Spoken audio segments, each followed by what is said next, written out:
নমস্কাৰ, আপোনালোক সকলোকে মোৰ ইউটিউব চেনেললৈ স্বাগতম জনালোঁ। আজি আপোনালোকৰ বাবে আনিছোঁ কেইটামান অতি গুৰুত্বপূৰ্ণ প্ৰশ্ন।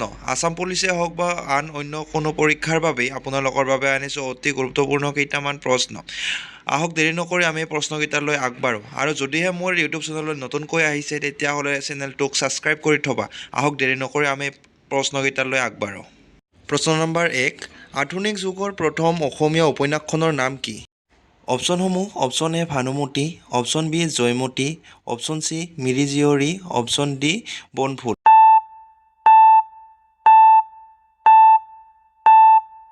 অপশ্যনসমূহৰ ভিতৰত শুদ্ধটো হৈছে অপশ্যন নম্বৰ এ ভানুমতী। প্ৰশ্ন নম্বৰ 2, সংস্কৃতৰ পৰা অসমীয়ালৈ অনুবাদ হোৱা প্ৰথম নাটকখনৰ নাম কি? অপশ্যনসমূহ: option A Meghdoot, option B Rukmini Haran, option C Shakuntala, option D Ramayana.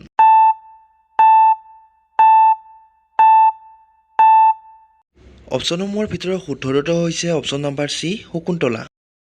Question number 3, ভাষা আন্দোলনৰ প্ৰথম শ্বহীদ কোন? অপশ্যনসমূহ: Hemchandra Goswami, option B Hem Barua, option C Ranjit Borpujari, option D Kushal Konwar.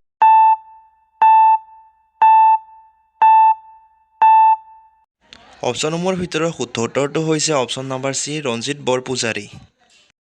প্ৰশ্ন নম্বৰ 4, কোনগৰাকী কবিক অসমীয়াৰ সাহিত্যক শেৱালিৰ কবি বুলি জনা যায়?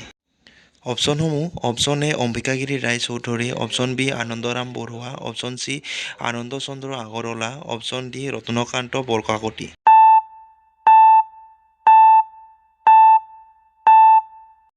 অপশ্যনসমূহৰ ভিতৰত শুদ্ধটো হৈছে option number D Ratnakanta Borkakoti. প্ৰশ্ন নম্বৰ 5, বলৰ এছআই একক কি? অপশ্যনসমূহ: A joule, B watt, C dyne, D newton.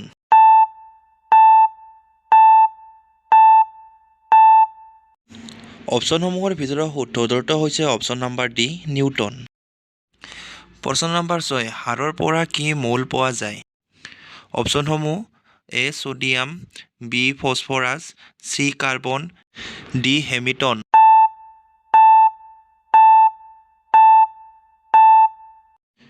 অপশ্যনসমূহৰ ভিতৰত শুদ্ধ উত্তৰটো হ'ল অপশ্যন নম্বৰ চি কাৰ্বন।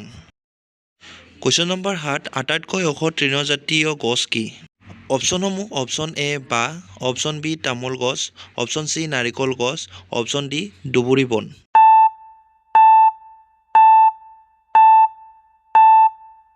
অপশ্যনসমূহৰ ভিতৰত শুদ্ধ উত্তৰটো হৈছে অপশ্যন নম্বৰ এ বাঁহ। কুৱেশ্যন নম্বৰ 8, অসমীয়া নাট্য সাহিত্যৰ জনক কোন? অপশ্যনসমূহ: option A Srimanta Sankardev, option B Hem Saraswati, option C Damodar Dev, option D মাধৱদেৱ।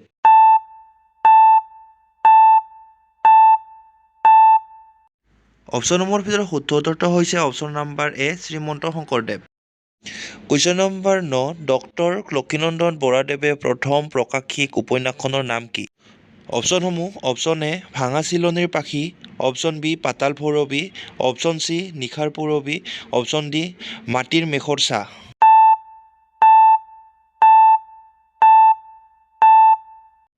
অপশ্যনসমূহৰ ভিতৰত শুদ্ধ উত্তৰটো হৈছে অপশ্যন নম্বৰ চি নিশাৰ পূৰবী।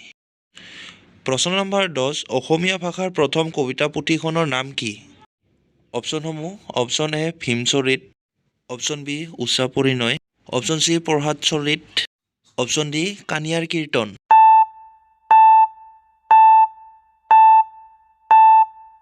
অপশ্যনসমূহৰ শুদ্ধ উত্তৰটো হৈছে অপশ্যন নম্বৰ চি প্ৰভাত চৰিত। প্ৰশ্ন নম্বৰ 11, অসমৰ প্ৰথমখন অ-কংগ্ৰেছী চৰকাৰৰ মুখ্যমন্ত্ৰী গৰাকী কোন আছিল? অপশ্যনসমূহ: option A Saratchandra Sinha, option B Mahendra Chandra Choudhury, option C Golap Borbora, option D Prafulla Kumar Mahanta.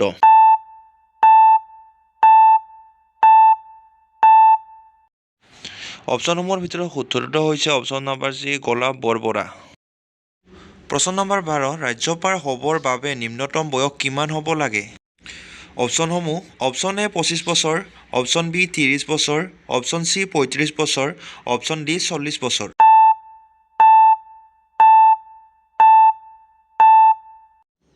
অপশ্যনসমূহৰ ভিতৰত শুদ্ধটো হৈছে অপশ্যন নম্বৰ চি 35 বছৰ। প্ৰশ্ন নম্বৰ 13, মুখ্যমন্ত্ৰী কোনে নিযুক্তি দিয়ে? অপশ্যনসমূহ: অপশ্যন এ ৰাজ্যপাল, অপশ্যন বি ৰাষ্ট্ৰপতিয়ে, অপশ্যন চি প্ৰধানমন্ত্ৰীয়ে, অপশ্যন ডি উচ্চ ন্যায়ালয়ৰ মুখ্য ন্যায়াধীশে।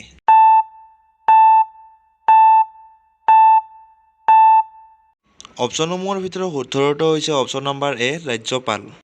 প্ৰশ্ন নম্বৰ 14 ভাৰতৰ সংবিধান অনুসৰি ৰাজ্যিক বিধানসভাৰ সৰ্বোচ্চ সদস্যৰ সংখ্যা কিমান হ'ব লাগে? অপশ্যনসমূহ অপশ্যন এ 500 জন, অপশ্যন বি 600 জন, অপশ্যন চি 126 জন, অপশ্যন ডি 300 জন।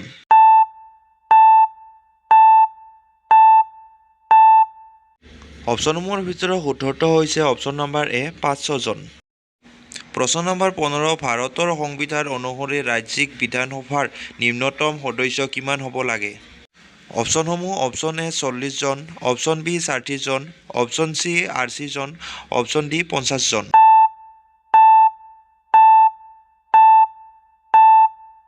অপশ্যনসমূহৰ ভিতৰত শুদ্ধটো হ'ল অপশ্যন নম্বৰ বি 60 জন।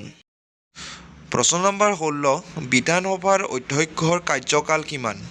অপশ্যনসমূহ অপশ্যন এ 10 বছৰ, অপশ্যন বি 8 বছৰ, অপশ্যন চি 6 বছৰ, অপশ্যন ডি 5 বছৰ।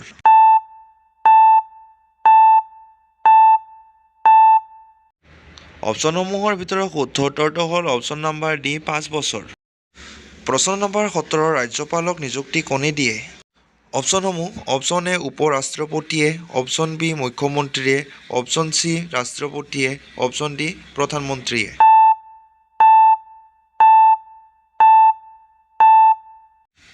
অপশ্যনসমূহৰ ভিতৰত শুদ্ধটো হৈছে অপশ্যন নম্বৰ চি ৰাষ্ট্ৰপতিয়ে। কুৱেশ্যন নম্বৰ 18 ভাৰতৰ কোনখন ৰাজ্যক মছলাৰ বাগিচা বুলি কোৱা হয়?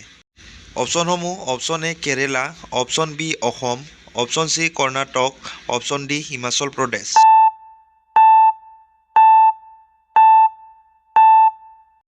অপশ্যনসমূহৰ ভিতৰত শুদ্ধটো হৈছে অপশ্যন নম্বৰ এ কেৰেলা।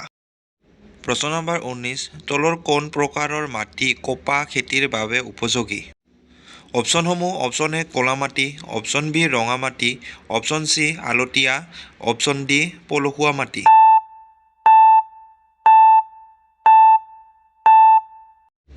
অপশ্যনসমূহৰ ভিতৰত শুদ্ধ উত্তৰটো হৈছে অপশ্যন নম্বৰ এ ক'লা মাটি। 20 নম্বৰ প্ৰশ্ন ঘেঁহু উৎপাদন আটাইতকৈ বেছি ক'ত হয়? অপশ্যনসমূহ এ Punjab, B Uttar Pradesh, C Haryana, D Bihar.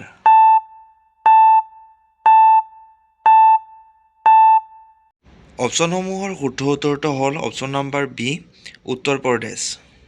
আজিৰ ভিডিঅ'ৰ শেষৰটো প্ৰশ্ন আছিল এই প্ৰশ্নসমূহৰ আপোনালোকে কেইটা পাৰিলে তলৰ কমেণ্ট বক্সত জনাই দিব। যদিহে আপোনালোকে চেনেলটোলৈ নতুনকৈ আহিছে তেতিয়াহ'লে চেনেলটো ছাবস্ক্ৰাইব কৰিব। আজিলৈ ইমানেই আছিল। আপোনালোকক লগ পাম অন্য এটা ভিডিঅ'ত। নমস্কাৰ।